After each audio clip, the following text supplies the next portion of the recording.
तुकाराम महाराजांनी या अभंगातनं आस्तिक आणि नास्तिक लोकांबद्दल सांगितलेलं आहे. जो आस्तिक आहे त्याला देव सगळीकडे भेटतो आणि जो नास्तिक आहे त्याला देव काही दिसतच नाही. मग काय म्हणतात बघूया ते.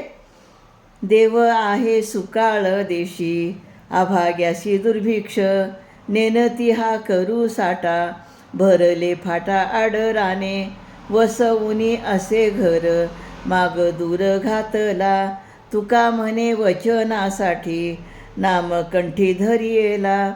देव सर्वत्र आहे अशी ज्याची भावना असते त्याला सर्वत्र देव भेटतो, सर्वत्र त्याला देव दिसतो.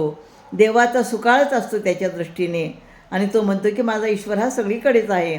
पण नास्तिकाच्या दृष्टीने देव दुर्लभ आहे. म्हणजे नास्तिक माणसाला हा देव दिसतच नाही, म्हणजेच त्याच्या ठिकाणी देवाचा दुष्काळ असतो आणि आस्तिकाच्या ठिकाणी देवाचा सुकाळच असतो. सगळीकडे त्याला देवच दिसत असतो. देव सर्वत्र आहे या गोष्टीचा जे संशय घेतात ते भ्रांतीच्या फाटा फुटून आड्राणात पडतात, रस्ता चुकतात.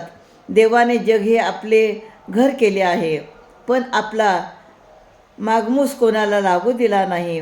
भक्ताला उद्देशून महाराज म्हणतात, अरे तुझे मन विराम पावले, विलय पावले, म्हणजे जे उरते तेच तुझे सत्य स्वरूप आहे आणि देवाचेही ते स्वरूप आहे. म्हणजे अभंगातनं तुकाराम महाराज म्हणतात की देवाचं जे स्वरूप आहे तेच मनुष्याचं स्वरूप आहे. म्हणजे आत्मा आणि परमात्मा हे एकच आहेत.